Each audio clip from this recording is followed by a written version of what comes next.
ভারতের আদালতের কার্যপ্রণালী বিশদ ব্যাখ্যা। ভূমিকা। ভারতের বিচার ব্যবস্থা বিশ্বের বৃহত্তম এবং সবচেয়ে গুরুত্বপূর্ণ বিচার ব্যবস্থাগুলির মধ্যে একটি। এটি সংবিধানের মাধ্যমে পরিচালিত হয় এবং আইনের শাসন নিশ্চিত করে। বিচার ব্যবস্থার প্রাথমিক দায়িত্ব হলো জনগণের অধিকার সংরক্ষণ করা, আইন প্রয়োগ নিশ্চিত করা এবং ক্ষমতার ভারসাম্য রক্ষা করা। এই প্রবন্ধে ভারতের আদালতের কার্যপ্রণালীর বিভিন্ন দিক, যেমন সুপ্রিম কোর্টের ক্ষমতা, সাংবিধানিক পদ্ধতি, রায় প্রদানের নিয়ম এবং এর গুরুত্ব নিয়ে বিস্তারিত আলোচনা করা হয়েছে। ১. ভারতের আদালতের কাঠামো এবং সুপ্রিম কোর্টের ভূমিকা। ভারতের বিচার ব্যবস্থা তিন স্তরে কাঠামো নিয়ে গঠিত হয়। ১. সুপ্রিম কোর্ট, দেশের সর্বোচ্চ আদালত যা সংবিধানের রক্ষক। ২. হাইকোর্ট, প্রতিটি রাজ্যের জন্য পৃথক আদালত যা উচ্চতর বিচারিক ক্ষমতা বহন করে।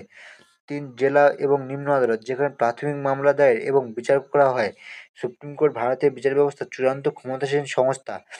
সাংবিধানিক বেঞ্চ এবং নিয়মিত বেঞ্চের মাধ্যমে বিচার করে। এটি ন্যায় বিচার নিশ্চিত করার পাশাপাশি সাংবিধানিক এবং আইনগত প্রশ্নগুলির সমাধান করে। ২. আদালতের কার্যাবলী নিয়ন্ত্রণে সুপ্রিম কোর্টের ক্ষমতা। ক. রাষ্ট্রপতি অনুমোদন নিয়ে নিয়ম প্রণয়ন। সংবিধানের অধীনে সুপ্রিম কোর্টের নিজস্ব কার্যপ্রণালী নির্ধারণের ক্ষমতা রয়েছে। এটি বিচারিক কার্যক্রম নিয়মিত এবং কার্যকর করে তোলে। সংবিধানের ধারা ১৪৫ অনুযায়ী সুপ্রিম কোর্ট নিজস্ব অনুশীলন এবং পদ্ধতি নিয়ন্ত্রণের জন্য নিয়ম তৈরি করতে পারে। এই প্রক্রিয়া রাষ্ট্রপতির অনুমোদনের মাধ্যমে বৈধতা পায়। খ. নিয়ম প্রণয়নের গুরুত্ব। প্রতিটি মামলা সুষ্ঠুভাবে পরিচালিত হয় নিশ্চিত করতে এটি অত্যন্ত গুরুত্বপূর্ণ। আদালতের কার্যপ্রণালী নির্ধারণ করা সংবিধান রক্ষার ক্ষেত্রে একটি বিশাল ভূমিকা পালন করে। ৩. সাংবিধানিক মামলার পর্যালোচনা। অনুচ্ছেদ ১৪৩। ক. রাষ্ট্রপতির রেফারেন্স। সংবিধানের ধারা ১৪৩ অনুযায়ী রাষ্ট্রপতি সুপ্রিম কোর্টের কাছে গুরুত্বপূর্ণ সাংবিধানিক এবং আইনগত বিষয় সম্পর্কে মতামত চাইতে পারেন। এই রেফারেন্সগুলি বিশেষ গুরুত্বপূর্ণ কারণ এর মাধ্যমে দেশের আইনের শাসন আরও শক্তিশালী হয়। খ. সাংবিধানিক বেঞ্চ। এই ধরনের মামলার জন্য সুপ্রিম কোর্ট একটি বিশেষ বেঞ্চ গঠন করে যাতে অন্তত ৫ জন বিচারক অন্তর্ভুক্ত থাকেন। এই বেঞ্চ গুরুত্বপূর্ণ সাংবিধানিক বিষয়গুলি সমাধান করে এবং দেশের আইনি কাঠামোকে শক্তিশালী করে। উদাহরণ যেমন মৌলিক অধিকার সংক্রান্ত মামলা এবং কেন্দ্র রাজ্যের মধ্যে ক্ষমতার ভারসাম্য সম্পর্কিত বিষয়, অযোধ্যা জমি বিতর্ক এবং এসএসসি আইন সংশোধনী নিয়ে সুপ্রিম কোর্টের সিদ্ধান্ত এই বিষয়ে একটি ভালো উদাহরণ। ৪. সাধারণ মামলার বিচার প্রক্রিয়া। ক. একক বিচারক এবং ডিভিশন বেঞ্চ। অন্যান্য মামলাগুলি একক বিচারক বা ডিভিশন বেঞ্চ দ্বারা পরিচালিত হয়। এই পদ্ধতিতে মামলা দ্রুত নিষ্পত্তি হওয়ার সুযোগ থাকে। সাধারণ দেওয়ানি বা ফৌজদারি মামলা একক বেঞ্চের মাধ্যমে পরিচালিত হয়। খ. আপিল এবং পর্যালোচনা। নিম্ন আদালতের রায়ের বিরুদ্ধে আপিল করার সুযোগ রয়েছে। সুপ্রিম কোর্ট গুরুত্বপূর্ণ মামলাগুলো পর্যালোচনা করে এবং সঠিক রায় প্রদান নিশ্চিত করে। ৫. রায় প্রদানের পদ্ধতি। ক. খোলা আদালতে রায়। খোলা আদালতে রায় ঘোষণা করা ভারতের বিচার ব্যবস্থার একটি মৌলিক নীতি।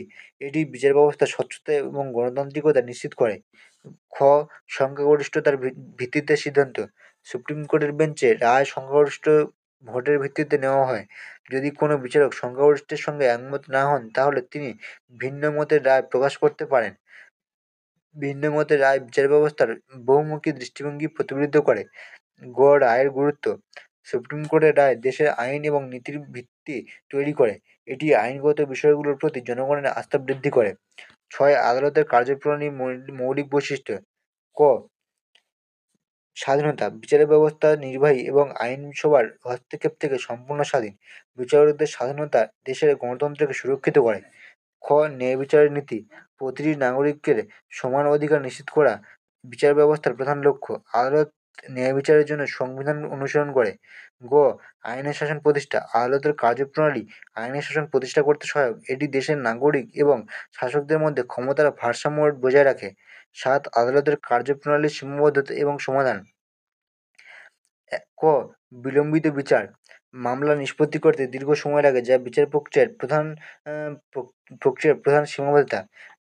ডিজিটাল বিচার ব্যবস্থা এবং দ্রুত কার্যপ্রণালী এই সমস্যার সমাধানে গুরুত্বপূর্ণ। খ. বিচার ব্যবস্থার বোঝা। মামলার সংখ্যা অধিক হওয়ায় আদালতগুলিতে কাজের চাপ বেশি। নিম্ন আদালতে ক্ষমতা বৃদ্ধি এবং বিকল্প বিরোধ নিষ্পত্তি পদ্ধতি এডিআর এর প্রয়োগ এই সমস্যার সমাধান করতে পারে। ব্যয়বহুল প্রক্রিয়া। আদালতে মামলার পরিচালনা করতে সাধারণ মানুষের পক্ষে অনেক সময় খরচ বহন করা কঠিন হয়ে পড়ে। আইনি সহায়তা, পরিষেবা সাধারণ মানুষের জন্য উম সাধারণ মানুষের কাছে ন্যায় বিচার সহজলভ্য করতে পারে। উপসংহার: আদালতের কার্যপ্রণালী ভবিষ্যৎ সম্ভাবনা: ভারতের বিচার ব্যবস্থা দেশের গণতান্ত্রিক কাঠামোর জন্য একটি গুরুত্বপূর্ণ অংশ। সুপ্রিম কোর্টের কার্যপ্রণালী এবং ক্ষমতা দেশের আইনের শাসন প্রতিষ্ঠা এবং ন্যায় বিচার নিশ্চিত করার জন্য অপরিহার্য। যদিও কিছু সীমাবদ্ধতা রয়েছে, আধুনিক প্রযুক্তি এবং আইনগত সংস্কারের মাধ্যমে এই সমস্যাগুলো সমাধান করা সম্ভব।